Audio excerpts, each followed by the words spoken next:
Ripoti ya tume ya Jaji Chande imekuja kwa namna ambayo tulitarajia. La kwanza sisi tulisema kwamba haturidhiki na composition, muundo wenyewe wa tume yenyewe, na haturidhiki pia na hadidu rejea ambazo zimetolewa, na lakini pia tulikuwa haturidhishwi na mwenendo wa serikali kwa matamko yake yaliyokuwa yakitolewa baada ya tume ile kuwa imeundwa. Utaona kwamba hata Mheshimiwa Rais mwenyewe, Rais Samia Suluhu Hassan, kadiri alivyokuwa anaendelea kufafanua na kutoa msimamo wa serikali kuhusiana na mauaji ya Oktoba 29, utaona ni kana kwamba tume ile tayari ilikuwa imekwisha elekezwa kazi ya kufanya na serikali. Kwa hiyo kwa ujumla wake ripoti ilivyotoka ni vile vile ambavyo sisi tulitarajia. Kwa hiyo ninaloweza kusema kwa ujumla wake, ripoti ile hatujaridhika nayo, lakini imekuja kadiri ambavyo tulitarajia. Hilo ndo ninaloweza kulisema. Ninyi mlitarajia vipi? Sisi tulitarajia moja, tume ile itakuwa ni tume ya kuja kuwasafisha watu ambao wamefanya makosa makubwa ya kuvunja haki za binadamu, hasa haki ya kuishi kwa kuua mamia kwa mamia ya Watanzania. Sisi hatukudhani kwamba tume ile itakuja kueleza ukweli halisi kwa ukamilifu wake. Hili ndilo ambalo tulitarajia, na ndio utaona kwamba maeneo yote ambayo yanahusu uwajibikaji wa serikali, tume imekuwa ama imekaa kimya ama inapunguza ukweli halisi wa jambo lile. Kwa mfano, tume imesema kwamba moja ya vyanzo na vichocheo vya machafuko haya ni masuala ya utekaji, imetolea mfano. Lakini ilipoeleza visababishi vya utekaji, inaeleza habari ya mapenzi, inaeleza sababu ya madeni, inaeleza kwamba pia wako ambao tunakimbia mikono ya kisheria na kadhalika. Lakini tume imeshindwa kujibu swala la msingi sana kwa watu waliopotea na waliotekwa ambao wana mafungamano na siasa, kwa maana ya wanasiasa waandamizi wa upinzani pamoja na wale wa Chama cha Mapinduzi pamoja na wanaharakati. Hawa ambao tunawafahamu kama wanasiasa na wanaharakati, hawa nao wamepotezwa na mapenzi. Unataka kuniambia kwamba hatunaye Polepole leo kwa sababu ya mapenzi, hatunaye Deus Soka leo kutoka Chadema kwa sababu ya mapenzi, kwamba Mdude Nyagali hatuko naye leo kwa sababu ana madeni? Kwa hiyo kuna sababu moja ambayo tume imekwepa, ambayo ni kusema kuwa vyombo vya dola navyo vinanyoshewa vidole na wanaharakati na wachambuzi wa mambo kwamba na vyenyewe vinahusika. Na hili litaondoka mpaka pale uchunguzi huru utapofanyika, kuona visa hivi vya kutekwa kwa watu na kupotea vinasababishwa nini. Sasa huu ni mfano mmoja tu, lakini unaweza ukaona maeneo mengine. Mathalan, tumeambiwa idadi ambayo sasa itakuwa ndio idadi rasmi ya watu ambao wameuawa, lakini tume imekwepa kutueleza waliuawa na nani. Naeleza tu kwamba kuna watu wameuawa kwa risasi, kuna watu wameuawa kwa vitu vyenye ncha kali, lakini haituelezi nani amesababisha. Lakini tume imesema kwamba ilipata nafasi ya kukutana na viongozi waandamizi wa jeshi la polisi. Imeshindwa kuwauliza hata watueleze polisi wenyewe wanasemaje, ni idadi gani wanaikubali wao kama jeshi la polisi ya Watanzania waliouawa kutokana na risasi, pengine wakiwa katika operation zao za kudhibiti swala hili. Haya ni baadhi ya matobo ambayo unayaona kwenye taarifa hili. Mwanzo unaonesha kwamba hakuna nia ya dhati ya kuwajibisha watu. Nia ya dhati ingeonekana kwenye ripoti yenyewe. Tulikuwa na fursa muhimu sana ya kihistoria ya kujenga mwanzo mpya, na hauwezi kujenga mwanzo mpya, huwezi kujenga maridhiano kwa kukwepa ukweli. Lazima kwanza ukubali ukweli. Ndio maana sisi tulisema hata jina lenyewe hili la kuita tume hii kwamba ni tume ya kuchunguza vurugu, ni kana kwamba inakubali kwamba kilichotokea ni vurugu. Ungetarajia nini sasa? Walioiunda tume, kwa maana Rais wa Jamhuri ya Muungano amesema hii ni tume ya kuchunguza vurugu. Unatarajia kwamba ingesema zile sio vurugu, yale ni maandamano. Kwa hiyo matatizo yalianzia hapo. Nchini Afrika ya Kusini tunakumbuka tume za namna hii za kujenga jamii mpya. Hii tunakumbuka ile tume mashuhuri ya Askofu Desmond Tutu, ilitwa tume ya ukweli na maridhiano, Truth and Reconciliation Commission. Kwa hiyo kosa lilianza kuanzia kwenye jina lenyewe. Kwa hiyo wameukwepa ukweli fulani.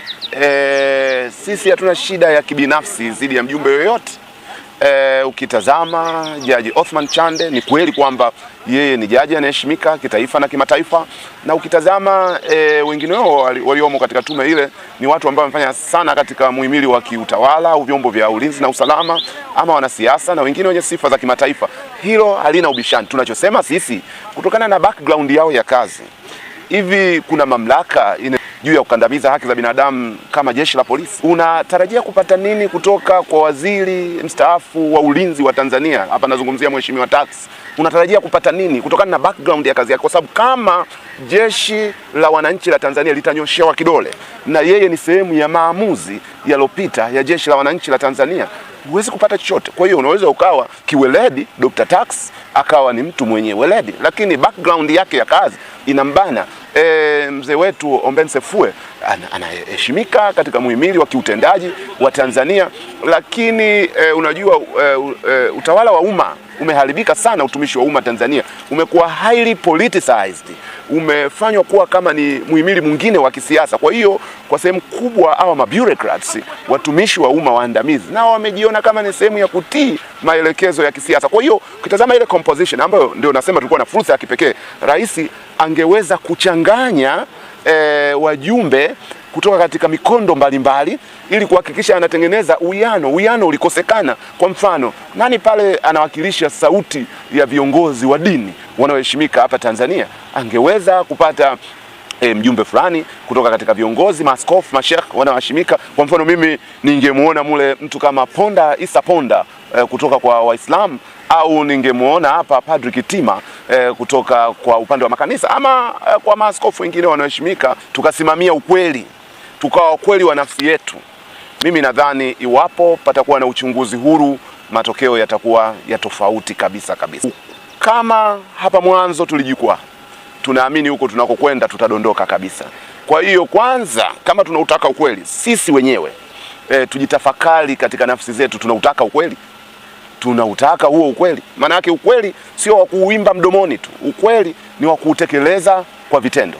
Kwa hiyo kama tutaendelea kuunda kwa mtindo huu, hatuwezi kuupata ukweli. Mimi nadhani tume hii ingekuwa imefanywa maboresho ya msingi tangu inaundwa, na nia ya dhati ingekuwepo, ukweli ungeweza kupatikana. Na ndio maana sisi tunasema ukweli hujapatikana, na ndio maana katika tamko letu rasmi tulilolitoa tumezungumza mambo matatu tu, nitayataja kwa ufupi.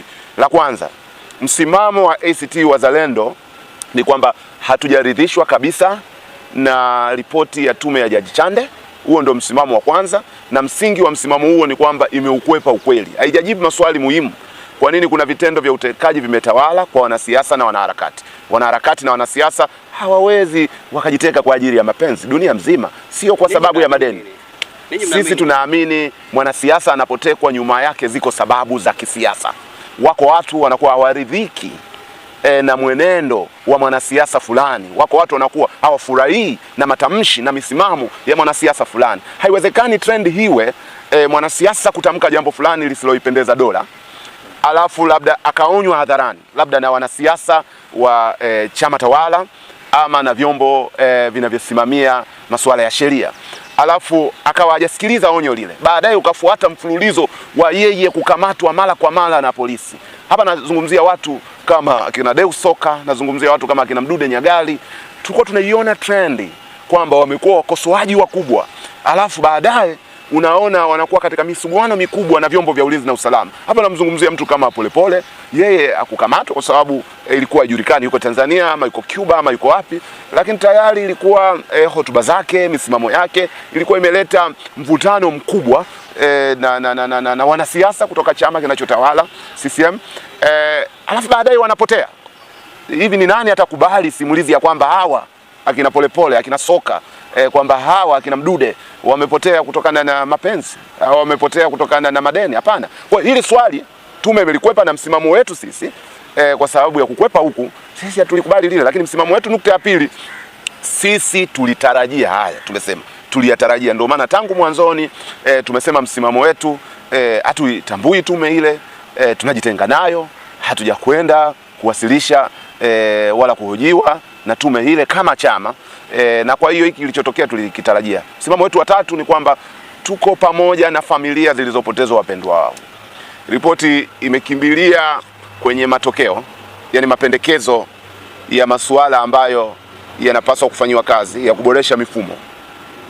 Katiba mpya, tume huru ya uchaguzi undwe sasa kwa mujibu wa sheria, masuala ya kupendekezwa kwa mapendekezo ya tume ya haki jinai. Haya katika sura ya nje unaweza ukadhani ni mambo mazuri sana, lakini kama hayajajengwa kwenye msingi wa ukweli, yanakuwa kama ni ghorofa la barafu au la karata.